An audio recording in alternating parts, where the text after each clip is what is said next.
আমার দুই ছেলে, বড় ছেলে বাংলাদেশ ডেল্টা মেডিকেল কলেজে এমবিবিএস পড়ছে, আজ 5 বছর হয়ে গেল, এবার ফাইনাল ইয়ার, নভেম্বরে ফাইনাল পরীক্ষা। কিন্তু ওখানে কোটা সংরক্ষণ নিয়ে বিশাল ঝামেলা, গোলাগুলি হচ্ছে, অনেক লোক মারা গেছে ছাত্রছাত্রী। ওদের কলেজের সিকিউরিটি গার্ডকে মেরে দিয়েছে। এখন এই অবস্থায় ছেলে এখন পর্যন্ত বাড়ি ঢুকতে পারেনি। খুব চিন্তায় আছি। যোগাযোগ হয়েছে? ওই কালকে রাত্রে একটু যোগাযোগ হয়েছে। এই 3 দিন ধরে এয়ারপোর্টে আছে, উড়ান বাতিল হয়ে গেছে। আজকে 10:30টায় প্লেন পাওয়ার কথা আছে, এখন দেখা যাক কি হচ্ছে। ছেলের যে কলেজ আছে সেখান থেকে কতটা দূরে?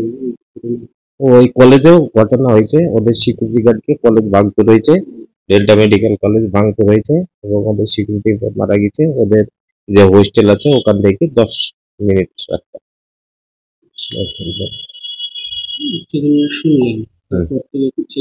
কোনো যোগাযোগ করতে পারছে না, ইন্টারনেটের মাধ্যমে সব পুরো বন্ধ, কোনো যোগাযোগ করতে পারছি না। কিভাবে জানতে পারবেন? আমরা প্রথমে নিউজ পেপার দেখছি, খবরের কাগজ দেখছি, সেও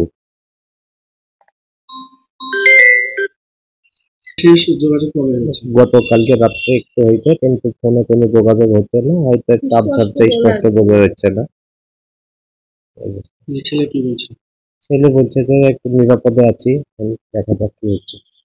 ওখানে খাওয়া দাওয়ারও অবস্থা খুবই খারাপ, এয়ারপোর্টের ভিতরে খাবারের দামও বিশাল। এয়ারপোর্টে ছেলের জন্য খুবই কষ্ট হচ্ছে, সারা রাত্রে ঘুমোচ্ছে না, ধরেন টেনশনে পড়ে আছে। দুজনে অসুস্থ। যাতে ভালোভাবে ফিরুক, সকলের কাছে আর্জি জানাচ্ছি। হ্যাঁ, এমপি আমাদের আবু তাহের খানকে জানাচ্ছি, আমাদের সাংবাদিকদেরকে জানাচ্ছি।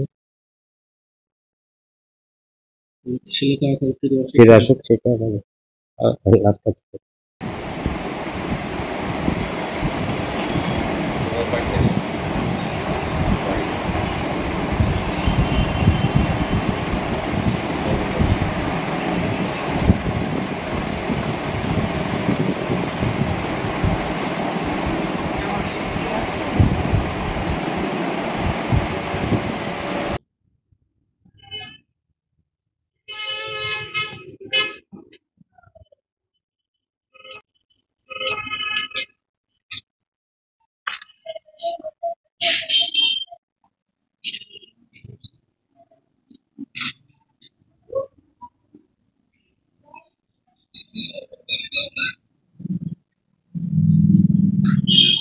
তখন 8 ঘন্টা মতো ঠিকঠাক কথা হলো, দিয়ে রাত্রে যখন কল করি তখন নেট অফ, মানে পুরো ইন্টারনেট বন্ধ।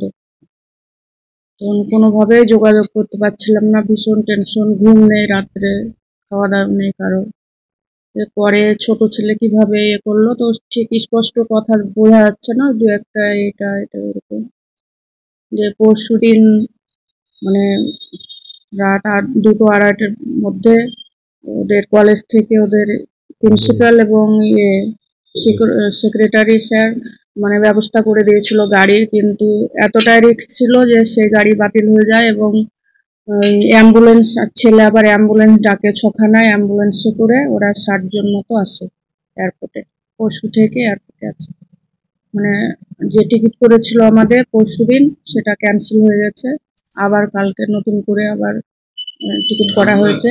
আজকে 10টা কততে ফ্লাইট, দেখা যাক ঠিকঠাক আসছে। না, আজকে খাওয়া দাওয়ার তো প্রবলেম হচ্ছে 3-4 দিন থেকে।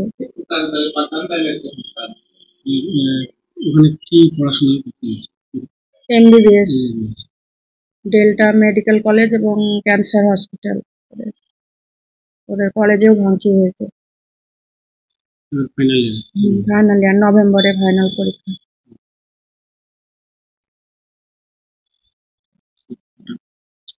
তো কষ্ট অনেকই হচ্ছে, আমার তো এমনি নিজেই অসুস্থ, তার মধ্যে আবার এইসব দিয়ে ঘুম নেই, ঠিক মতো খাওয়া দেয় নেই, মানে হচ্ছে।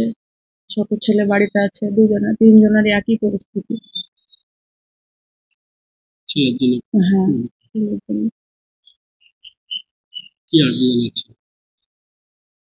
আর যে জানাচ্ছি যাতে তাড়াতাড়ি উনি বাড়ি ফিরতে পারে বা করতে পারে।